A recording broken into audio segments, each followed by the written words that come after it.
بسم اللہ الرحمن الرحیم۔ سامعین و ناظرین، میں ہوں آپ کا میزبان ڈاکٹر اظہار احمد گلزار۔ سامعین، دعا، اس پر اعتماد ایمان کا اعلیٰ درجہ ہے۔ یہ بڑے نصیب کی بات ہے کہ انسان دعا کا سہارا ہاتھ سے نہ جانے دے۔ جب کسی قوم یا فرد کا دعا سے اعتماد اٹھ جائے تو آنے والا وقت مصیبت کا زمانہ ہوتا ہے۔ گناہ اور ظلم انسان سے دعا کا حق چھین لیتے ہیں۔ سامعین، دعا جو ہے مانگنا شرط ہے، منظوری شرط نہیں ہے۔ اللہ کریم کے پاس مکمل اختیار ہے، چاہے تو گناہ گار کی دعا منظور فرما لے، نہ چاہے تو پیغمبر کی دعا بھی منظور نہ فرمائے۔ نوح علیہ السلام سینکڑوں برس اللہ کے دین کی خدمت کرتے رہے، آخر ان کا بیٹا بھی طوفان کی نظر ہو گیا، لیکن ان کے ایمان میں فرق نہ آیا۔ دعا اگر سوال ہی تو ہے، اور ایسا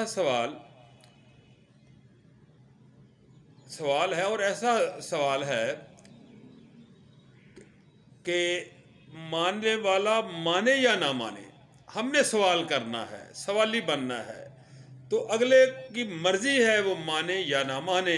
صاحب دعا خود بھی ابتلا سے گزر رہا ہے۔ یہ زندگی ہے، اس میں غم ضرور آئے گا، اس میں تکلیف ضرور آئے گی، بیماری ضرور آئے گی، اور پھر موت بھی ضرور آئے گی۔ سامعین، ان حالات میں دعا کا مقام کیا رہ گیا؟ دعا کا یہی مقام ہے کہ انسان تقرب الہی کی خواہش کو کمزور نہ ہونے دے۔ دعا یہ ہے کہ اللہ ہمیں اپنی رحمت سے مایوس نہ ہونے دے۔ دعا یہ ہے کہ ہمارا دل نور ایمان سے روشن ہو۔ دعا یہ ہے کہ اتنا کرم نہ ہو کہ ہم اس کی یاد سے غافل ہو جائیں، اور اتنا ستم نہ ہو کہ ہم اس کی رحمت سے مایوس ہو جائیں۔ دعا یہ ہے کہ اللہ ہمیں منظور ہونے والی دعاؤں کی آگہی عطا فرمائے، اور وہ دعائیں جن پر باب بند نہ ہو، قبولیت کا باب دروازہ بند نہ ہو، اس کی توفیق عطا نہ فرمائے۔ اللہ پاک ہمیں ہمیشہ دعا مانگنے والا رکھے۔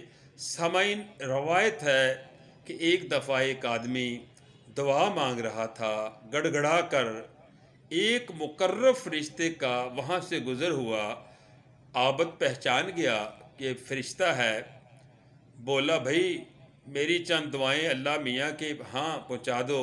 پھر اس نے اپنی آرزوئیں گنوانا شروع کر دیں۔ فرشتہ بولا، بس بس میں سمجھ گیا۔ وہ بولا، کیا سمجھ گیا؟ کیا بات ہے؟ ابھی تو بات مکمل بھی نہیں ہوئی۔ فرشتے نے کہا، میں اللہ میاں سے کہہ دوں گا کہ تیرا فلاں بندہ کہہ رہا تھا کہ اسے اے مالک مجھے اپنے علاوہ سب کچھ دے دے۔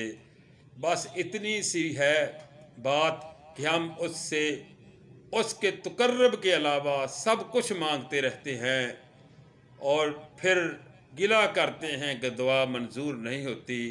ہم دوسروں کی تباہی اور ہلاکت کی دعا مانگتے ہیں، منظور کیسے ہو؟ سامعین، دعا سے بلا ٹلتی ہے، زمانہ بدلتا ہے، انسان اپنے اعمال کی عبرت سے بچ سکتا ہے۔ ماں کی دعا دشت ہستی میں سایہ ابر ہے، پیغمبر کی دعا امت کی فلاح ہے، دعا کی افادیت برحق ہے۔ دعا سے حاصل کی ہوئی نعمت کی قدر ایسے کرنی چاہیے جیسے منعم کی۔ دعا منظور ہونے کے بعد شکر ادا کیا جائے، اس کا شکرانہ نفل ادا کیے جائیں کہ اس نے ہماری دعاؤں کو قبول کر لیا، قبول فرما لیا۔ یہ اس کا احسان ہے۔ کسی کے احسان کو اپنا حق نہ سمجھ لینا چاہیے۔ نیک آدمی کو چاہیے کہ وہ گناہ گاروں کے لیے بخشش کی دعا کرے۔ جاگنے والوں کو چاہیے کہ وہ سونے والوں کی فلاح کے لیے دعا کرے. قوم کے ہر فرد کو قوم اور ملک کی سرفرازی کی دعا کرنی چاہیے، اور ہر وقت جو ہے آپ کے ہمارے ہاتھ اللہ کی بارگاہ میں اٹھے رہنے چاہیے. یہی بندگی ہے، یہی زندگی ہے، اور یہی زندگی کا کرینہ ہے. اللہ پاک ہمیں ہمیشہ دعا کرنے کی توفیق سے بہرہ رکھے اور بہرہ مند کرے، اور ہماری دعاؤں کو شرف قبولیت عطا فرمائے.